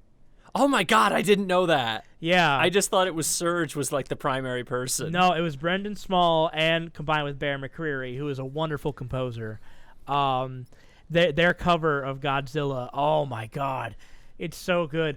Dude, I genuinely, and maybe this is just, I'm a huge Godzilla fanboy, but same. I loved King Giant, of the Monsters. I really loved it. Oh, that was like of the movies was that last year or the year before? This whole year is fucked That my was brain. last I don't year. remember. It was last year. That was like one of the few movies like last year, and I liked a lot of movies last year, but that was the one movie where I'm like, I feel like a kid. I feel like a kid watching this. Like I have too. not been this hyped watching a movie like this in a long time. I remember because I went to go see it with a couple of friends at the Cinerama Dome in Hollywood, and they had made it so they had put a giant inflatable Godzilla head and fake stones like he was breaking out of the top of the theater. And it was I did see. cool. I saw pictures of that. Yeah, it was so cool. And God, I remember when I saw that, I was just like, my adrenaline was pumping because I was just so Oh my God, enthused with it. the most chills I've had in a theater in a long time is when Ghidorah comes out of the volcano for the first time. And it plays That's the Yes. rendition of the classic theme, which is really cool. Dun dun dun dun dun. Like Yeah. they play. Oh, it's so good. Oh, it's so good. That and also when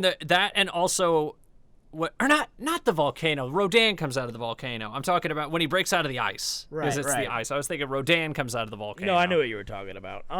Yeah. I was gonna say too that the writer-director of that movie, Mike Dougherty, is one of my favorite filmmakers in general. He's 3 for 3 with me because he also did Krampus and Trick or Treat. I have still not seen either of those movies, but I've been meaning to Krampus for is a one long I time. highly recommend people see. I love Krampus. That movie is great. I know that like he got a lot. I know like Justin Roiland and like Seth Green do like the gingerbread men. They in the movie. They do. Like, It's really fun. But that movie is super fun. But Mike Dougherty, such a cool filmmaker. I don't know why I studied there. I am really excited for Kong versus Godzilla. If it ever comes out. If it ever comes out, you know. I saw like. I find it at this point. I think you should just release movies on streaming because I saw that SpongeBob movie that was supposed to come out like next month. They've just pushed it back to next year instead of just releasing it on streaming. Well, they're banking on that big box. Sorry, let me try that again. They're banking on that big box office grab when it does come back because they know that people, for the most part, once theaters do open again, they're gonna swarm that thing like ants to a broken piece of banana. You know what I mean? Like, yeah. And even then, I've been seeing like certain theaters say like, "Oh, we're gonna reopen, but we're not gonna like." They're being very confusing with specifications on seating and stuff like that, and that's the thing that's kind of annoying me because I'm like, so do you want the crowded room or do you want people sitting like 3 seats apart? Like, yeah. Because I refuse to go to a theater until this dies out. I 100% refuse. Rightfully so. Like, I wouldn't risk it either. No, it's not worth it to me. No movie, in my opinion, is worth going to the theater. Yeah, I mean, at this point. I mean, death is a pretty big inconvenience, if you ask me. Yeah, it's not even. I was trying to find like the mortality rate like recently if they had updated it, and I couldn't find like exact numbers recently. Because I was trying to see, like, is there, like, an updated percentage on the mortality rate by age group? And I could not find one. Unless I don't know, maybe there's, like, a certain page to look for it. I've been an essential worker during the entire thing. Oh, God, dude. Yeah, because I work in a grocery store and a meat market, so it's insane the amount of people who just aren't being responsible with it, but you know, it is what it is. At that point, I'd just be wearing a hazmat suit if I was working in a place like that. I mean, it's okay with us because I'm already in like a big like butcher's coat and I have a mask on and gloves and stuff, so I'm pretty well protected. It's just, I don't know. it's just crazy times right now, and I don't want to date this too much talking about the whole situation. I know people don't want to talk about this too much with the stress, and I understand. It's fucked. I know. Right now. I had a voice actor say that they're like too stressed right now recently. I'm not gonna say who, but there was someone who declined doing an interview because they just said they're not in a good mental state lately because of everything going on, which I fully understand. Like, I completely fully understand that. Yeah, I do as well. My brain's been a little bit janky recently as well, which I wouldn't be surprised if there was anybody out there who wasn't a little bit more stressed or depressed because of everything. Yeah. Yeah, it's just, I don't know. There's just so much going on in the world right now. Man, this has been a wild ride of a podcast. This has been a wild ride. Sure has. Everything from Long John Silver to Jason Takes Manhattan. And oddly enough, not the restaurant. Long John No, Silver. oh God, you know what? I am not a seafood person. You know what? One place I don't want to ever reopen is Long John Silver's. Just keep it shut down. I remember Johnny Ethko made like a great video recently, like talking about like a future, like a grandpa talking to his kids about the year of COVID. And he was saying, like, talking about how awful theaters are and how theaters deserve to die. And he just goes on this long monologue about how awful theaters are and how bad the advertising and the snacks are in theaters. And he just ends it by going, and that's why theaters need to die. And GameStop. Fuck GameStop. Something like that. Yeah, GameStop, definitely. I mean, I think they've been taking a pretty bad hit too, if I remember. Oh, correctly. I imagine. Like everything's taking a bad hit right now. So there was like I saw something today which I thought for a second I was like, no fucking way, that couldn't. And it was like a merger of Wendy's and Pizza Hut was going out of business. I was like, for a second I thought it said Wendy's and Pizza Hut were going out of business. I'm like, no fucking way. There's no way. Like, no way they'd be going out of business. I remember right for a now. while, at the height of things, Wendy's had run out of fresh burger meat. And they had they couldn't be making burgers at their restaurants because they're one of the ones that actually utilize fresh meat instead of frozen. So I don't remember which restaurant it was, but I remember there was like it might have been Chipotle, because Chipotle has like 20 controversies in the past 7 years. But I think there was like something a few years ago about like a restaurant got in trouble because there was horse meat in their burritos or something. Oh my God. Which horse meat is not a legal meat to consume in the United States, if I remember correctly. I mean, last time I checked, they voted nay on that. Oh. I was gonna say, are one of the seven controversies of Chipotle the fact that they taste like garbage? That's the first one, and the other 5 are Ebola. Oh, so. Yeah, that little sprinkling on top of your nachos.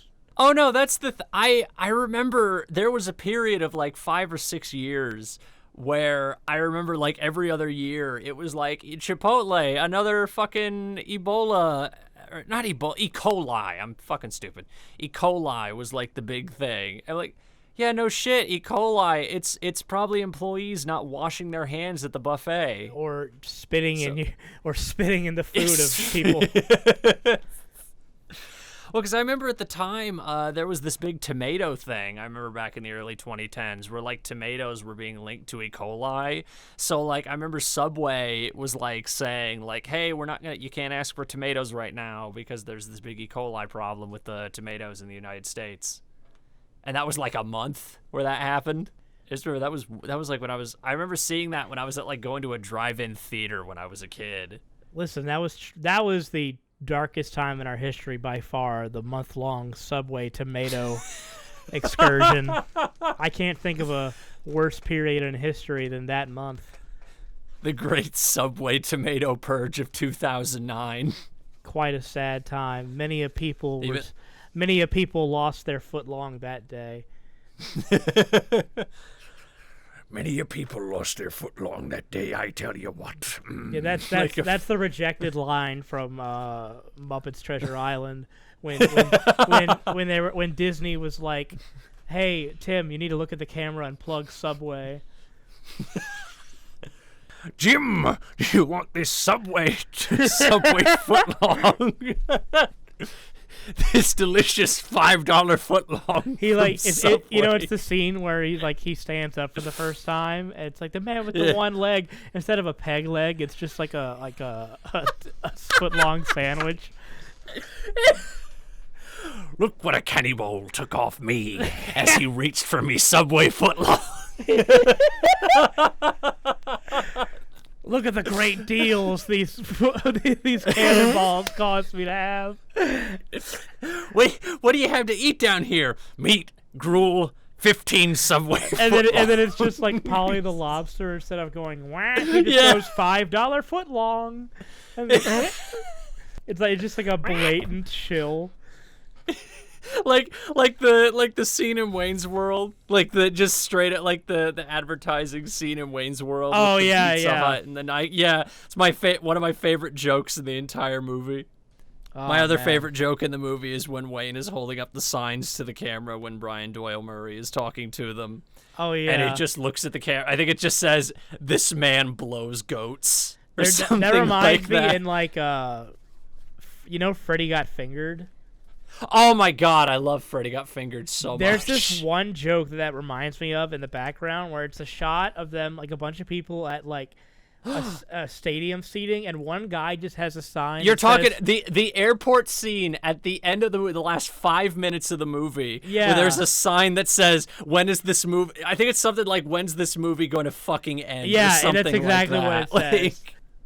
Oh my great. god, I have been waiting for a Blu-ray of that movie for so long. There still is not a Blu-ray, and it makes me I don't sad. know That if is, it'll get on it, Shout Factory, if you're listening. but I know Tom Green has said for a long time he's been wanting like a director's cut of that movie, because apparently like a lot of I think like 10 minutes something worth of scenes got cut from the film. I think didn't Red Letter Media do the thing where they were like release the green cut or whatever it was? The green, yeah. Yeah. And I would love to talk to one of those guys, but it's one of those things where they're so sarcastic that it's almost to a point where I almost don't know if they'd be. I think it's the persona of what's the real person and what's the sarcastic character that they put on. I like mean, it's almost like I don't know what they're like as a real person. I mean, I my favorite series that Red Letter Media does is their Best of the Worst series, and I think they definitely right. seem very genuine in that with their roundtable discussions. But I know for a fact that those guys, they just don't tend to do a lot of stuff with people. They kind of keep to themselves. I mean, I know Right. that Mike was a part of Zach's Smiling Friends pilot. Yeah. But the one person I love all those guys. I think Mike Sokoloff is one of the funniest people ever. But I've genuinely always really wanted to have a conversation with Jay about horror movies, because I think Jay seems like the most interesting person to talk to of all of them. Because Jay's I think like the biggest film buff out of all of them. Yes, he is. He also has a very eclectic taste, so it's very interesting. Yeah, man, I don't know. Like, it's just the kind of thing where it's like there's no harm in reaching out, but I wouldn't be surprised if they didn't get back, just because, like I said, they like to keep to themselves. Yeah. I think it'd be the other thing of, if I got Jay, I'd want Mike, because it'd just feel weird not having one without the other, in my opinion. Yeah, I remember I had when I did Decapitate, I had Jack from the Best of the Worst. I had him on. He's the Jim Ward looking guy, and he's the bald. Yeah, glasses. and he was very nice. Not Jim Ward, Jim Rash. From Yeah, Community. I was know trying to remember. Yeah, I know you're talking about. Yeah, yeah, and he was cool. So. Yeah, I think it's just one of those things where if I have one, I really want the other, because it'd just feel weird not having one without the other. It'd be kind of like if they were both still alive, it'd be kind of like a Siskel and Ebert thing. Like, it'd just feel weird not having one without the other. I mean, I feel like given what I've seen of Gene Siskel and Roger Ebert, I think Roger Ebert would still be very interesting to speak to, like, by himself. Listen, Roger Ebert lost all of my appreciation when he gave Scrooged with Bill Murray a bad rating. Oh, there's critics that I really like that have. No, I'm being totally facetious, but like, I love like Scrooged is my favorite Christmas movie, and I just saw that Scrooge one. is a great movie. I did that as a joke one time where I saw that I just said "fuck you, Roger Ebert," and I just like just for that, like such a stupid, mundane reason, like that I would never actually think matters. I think the one review I've never liked from them was their review of UHF. Oh yeah, I the remember. Because I've seen the Weird Al Behind the Music documentary, and he straight up said like Siskel and Ebert called me the Antichrist. Oh no, I remember. I think his exact quote was, "I don't understand why critics hated it so much. You would think that I had shot their dog." I think was the quote that he had said, or something like that. I remember too. Weird Al said like he was at a public like venue talking about UHF, and he was like, "It's a lot like Purple Rain, but it's intentionally funny." Which is funny because Purple Rain has good critical reviews. I know, but I think he was saying that because at the time he was having the for some reason the weird controversy where Prince didn't want to sit anywhere near him or anything. Prince was very. There's been several stories about how weird Prince was about Weird Al Yankovic. Yeah, like, it was like he didn't respect him. It's so weird because Prince was such a brilliant artist, but I don't understand why, of all the people to have beef with, would you pick Weird Al Yankovic? It's like when Coolio did that over Gangster's Paradise. Right, but I think I remember with Weird Al in particular, I've always heard that like every musician has said the same thing, and I think it's even on like his Wikipedia page where it says like if you get asked by Weird Al Yankovic if he's gonna do a parody, like that's considered like one of the highest honors in the music industry. No, they say it's like equivalent of a Grammy now. Yeah.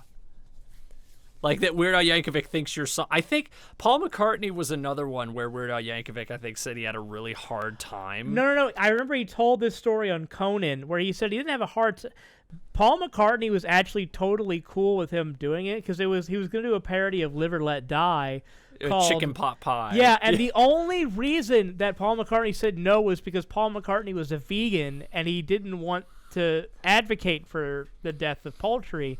So Weird Al was like, well, I can't do tofu pot pie. It doesn't work with the syntax. So he just dropped it.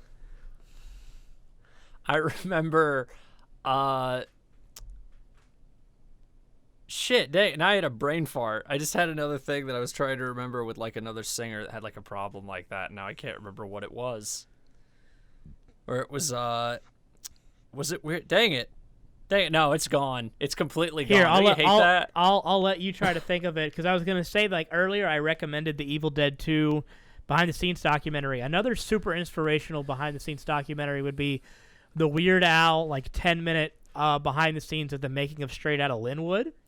That is so amazing to see, like, because Weird Al is obviously mostly known as a comedy musician, but how serious and how hardworking he does to his craft is incredible. Like, he takes himself super seriously with that, and it's really enjoyable to watch.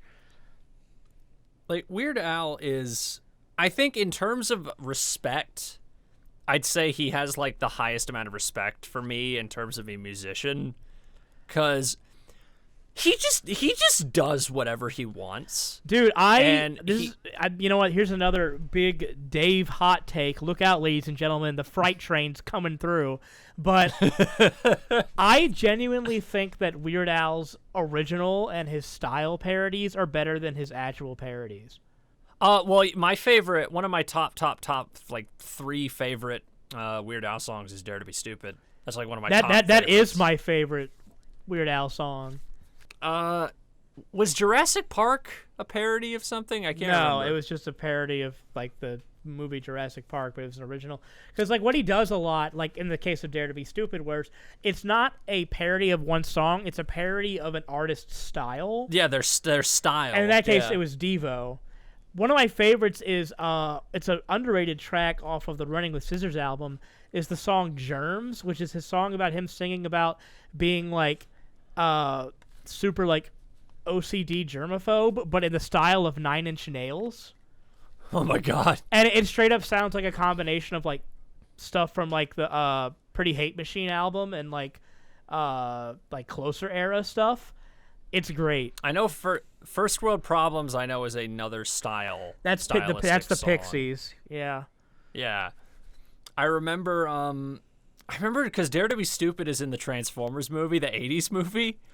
And it's funny because now he kind of has this synonymous reputation with Transformers because of that.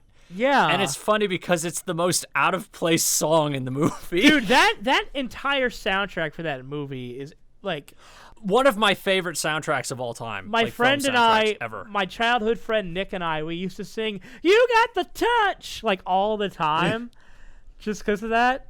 Like, that is one of my favorite, unironically, one of my favorite soundtracks, like, in all of film. Like, I love the soundtrack to that movie. It's like, well, Vince DiCola is one of my favorite composers. Like, because he did all the music for Rocky IV, and Rocky IV's soundtrack is also fantastic. Oh, yeah, it is really good. Especially the Living in America segment. Living in America, dude. Yeah. I love. Oh, that's that's another great Weird Al parody. That's another one of my favorite Weird Al parodies. I said that. I got a lot of, obviously nobody really cared, but like a lot of like people gave me shit because I posted, and I genuinely still think this. If we're talking just about like exact song parodies, I think "Living with a Hernia" is my favorite Weird Al parody. And I said that, and I got so much shit. Like, what the fuck you talking about? I'm like, it's not that deep. It's not, I promise. Like, I just think that one is just so well orchestrated. Maybe it's just my love of that song, too, and it's just one of my favorites. And I call it, I call the song Constipated. I don't think that's what it's called. Oh, no. It's the parody of Complicated. It is one of the only Weird Al songs to actually make me burst out laughing just listening to it. The one that makes me really laugh, and I think it's on the same album, it's another style parody. It's called "Why Does This Always Happen to Me?" and it's the it's the one that's a parody of Ben Folds. Yeah, I've heard that one. And God, that one is so fucking funny. Like the Constipated one to me, there's one particular line that always, and I think it's just because it builds up and gets stupider and stupider with each verse. Yeah. And that's why it just makes me laugh. My favorite part is just the roller coaster segment where he just say, "Why'd I have to go and get myself decapitated?" It's like, don't you hate that Tuesday that everybody has when you lose your head? As it like, I think it's like, why is it what? Find out me and my sister were related. I think that was one of them. Me and my sister were related. Then it's I got myself decapitated. I think that's the final one. Yeah, it just builds and builds upon itself. I remember Weird Al because he was always one of my big comedy heroes, and I remember I saw him in concert a few years ago. Actually, it was great. I saw him last year at the Hollywood Bowl with a full orchestra. Oh, the full orchestra thing he did last year. That was incredible. But I remember when I was just a kid that there was this guy in my neighborhood I used to hang out with, who I went over to his house. Another kid, obviously, but like, and he was Weird Al Yankovic. Yeah, he was Weird Al Yankovic. He invited me over, and he fed me sauerkraut until I puked. And I get that reference. But we sat down and we used to watch because he had the VHS tapes of all of Weird Al's music videos, and I watched all of those and I became obsessed with him to the point where like I was actually just out of curiosity. I was looking back at like my Twitter following list. I'm like, who was like some of the first people I followed? The first person I ever followed on Twitter was Weird Al, and then second was James Rolfe. So yeah. I was gonna say I remember you interviewed him at one point. Oh my god! I did. I did on. I had him on my old podcast. I want to have him on my new one really badly because he is still one of my biggest heroes as far as content creation. And he's the reason I got into watching horror movies because I was never a big horror person. Yeah, well, that's the thing. I'm glad you brought that one up because I love AVGN. I do. I watch those old episodes still, and they still put a huge smile on my face. But his Monster Madness series, you have no idea. Like when I was in college and I discovered that, throughout the month of October, my freshman year of college, I would go to class, and then I would just go to my dorm, I would pop popcorn and just sit in my bed, and I would just marathon the Monster Madness episodes that he would put out. Like, he was one of my biggest inspirations for my internet content. So, yeah, it's like, I don't know. There's something in me that kind of feels like he's going to stop doing AVGN at some point in the near future, because I know he's turning 40, or he just turned 40. Well, I wouldn't be shocked. I mean, So- I've watched some of the newer episodes, and they still, they're still decent. I mean, I know you kind of went through the whole timeline recently of rewatching all the old AVGN episodes. I've taken a break from that for a bit because I think I got kind of burnt out after I got to like over 120. Oh man, like that. Maybe that's the difference between us, because I actually like when I go to sleep sometimes I will just put on old AVGN playlists as just things to fall asleep to. Not being like, oh, this is so boring, I'm going to fall asleep. Just because James Rolfe's voice is very ASMR-ic. Oh, yeah. Yeah. He's got a great voice. It's not even that I dislike the videos. No, it was just I was just at a point where I'm like, okay, I think I need to take a break from these. I've watched like over 100. I brought up that I think I told you this. Dracula was your favorite. The AVGN Dracula episode I think is one of the most solid episodes of a web series ever made. Like, it's a perfect length. It has the perfect amount of jokes that flow into each other. It's just really good. The one that I've seen it so many times, and until a couple views ago, I didn't notice it. Here's the joke where he talks about the Reebok pumps from that one Dracula game. Yeah. And at the very end, I didn't notice this until recently, when he's beating up the bat on the string and he steps on it, he's still wearing the Reebok pumps. Oh my God. I did not notice that. Yeah, it's like going back to, like I said, like that Evil Dead 2 book gag. It's like that little sight gag you don't notice. It's like, oh, that's really clever. Like, I think, cause I actually have been ranking all of them. I am at number 119. I guess number 120 because I watched the new one he put out. Did you count the behind the scenes episode? I said that I wouldn't because watching it, I'm like, I was only saying as the nerd. Yeah, I will only because like 90% of that video, he's not the nerd. He's That's himself. Another video I will watch a lot. By the way, like I think that video is super, not only informative but genuine. But there's one person I've been wanting on this podcast for so long, and he still has not seen the message that I sent him, and it makes me sad. I want Chris Bors. I want the Irate Gamer on here just because I want to understand the madness behind that. I know that I want to understand. You have a very large affinity for Mr. Bors. I do. It's one of those things where I just want to talk to him because I just want to understand. Because Chris Bors is someone where I love his content. There's a charm to it, but I would not call it good. It's not good, but there is a charm to it in my opinion. And there's so many decisions that man makes where I just want to go. I just want to understand the decision making for like the jokes or the writing or just the visual effects he does. Do you not feel like that if you had all those answers given to you, it would ruin it for you? I don't know. It's the thing where I just want to talk to him just to hear it. Just to hear from the man himself what the thought process was. I don't know. Maybe it would enhance it. I don't know. That's the thing. Maybe it would enhance my appreciation of the series itself. I mean, I guess if you put it under a microscope, you'll see a lot more than you ever knew was there. That's the thing. I don't know. Like it might be better. It might make the videos worse. 'Cause I don't know. He's just a weird enigma of a human being whenever I look at his stuff outside of YouTube. The man's older than James Rolfe, I've come to find out. Really? I think he's like 42. Yeah, he's like 42, I think, or something like that. Yeah, and also, I guess to wrap this part up, but like on the end of talking about James slowing down with AVGN, he does have 2 kids, so right, I wouldn't be shocked. That's the other thing. I actually just genuinely like I said, I still watch AVGN, but like my favorite videos on the Cinemassacre channel are just James Rolfe sitting in his little like makeshift VHS room talking to the camera. Those are the videos I like. Yeah, I just like James. James being James is something He did I like a lot. I wish he would 'cause bring he's these just back. He did these a couple of years ago. It was like little like tidbits and weird things about like old horror movies that like what happened to the Psycho House and like Yeah. I wish he would bring those back.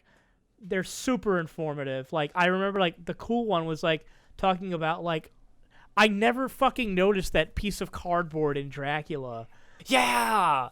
The piece of cardboard and like how there's like this weird history where no one really understood the reason as to why it was there and stuff James, like that. if you're listening, buddy, bring that back. I mean, I know you've got a million things and you don't owe us anything at this point, but you I actually made a tweet the other day where I said like it's kind of a crime. I didn't say it like that. I said, why doesn't James Rolfe have his own like horror/sci-fi hosting show yet? Like I know he has his own like content, so he does whatever he wants, but like why sci-fi? Or yeah, having like given him, a show or something like that. Like James and I are mutually fans of Joe Bob Briggs, you know, the Monster Vision guy, and because he has his last drive-in series, and that's very popular right now. I'm like, give James Rolfe a show. Like I'd watch that.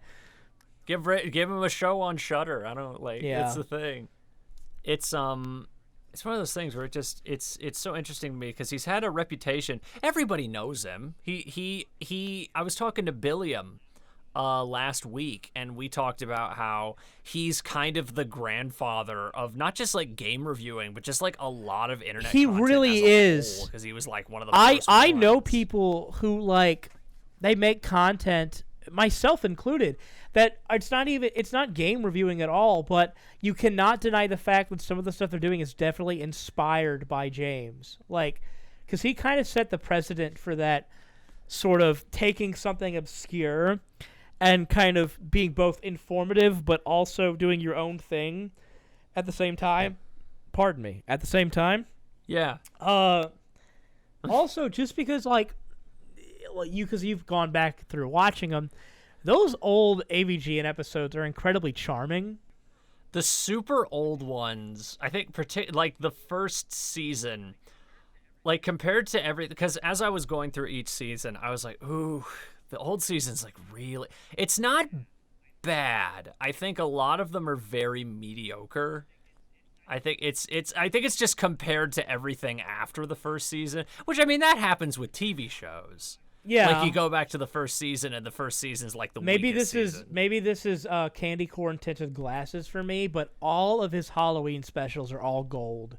Oh, I don't think I ranked any of them poorly when I was going through because I have the rankings. I am currently ranking every video, and I am up to number 119, and I do not think Beetlejuice, Dark Castle, and Alien 3 are like the only ones where I was like, they're decent. I would say Alien 3 is the most forgettable one, but like going back like the Michael Myers one and the Texas Chainsaw Massacre one, like those are so good. He does a full on, and like I said, you know, taking my sweet spots, maybe it's unfair, but because they do a full on parody of Texas Chainsaw 2 in that. Yeah. It's a real piece of shit. You know what? Okay, what's funny about that is that because they have Mike doing Chop Top, like Bill Mosley from Texas too, but then they have the old man selling them the games who is supposed to be the old guy man. Yeah. From 3, not from 2. He's from 3. Oh, really? Yeah. Oh, yeah, because he does that. You mother. Yeah, he actually does that. That's a different character. It's so funny because like in Texas Chainsaw Massacre 3, which is not very good, he's like the funniest part. He just feels like an angry video game nerd character that was made like 20 years before it existed. Yeah. But anyway, I gotta say, thank you so much for doing this podcast. Yeah, of course. I know it's old hippie, old hillbilly man cursing is a weird way to end it, but I appreciate you bringing me on, man. We had to stop it at some point. Yeah. So, I say, is there anything you want to promote? Anything at all? I mean, I guess you can just you can find me everywhere under Dave Capdevielle. I'm working on some new YouTube content right now. So check me out there, and you should all follow Gary Busey on Twitter.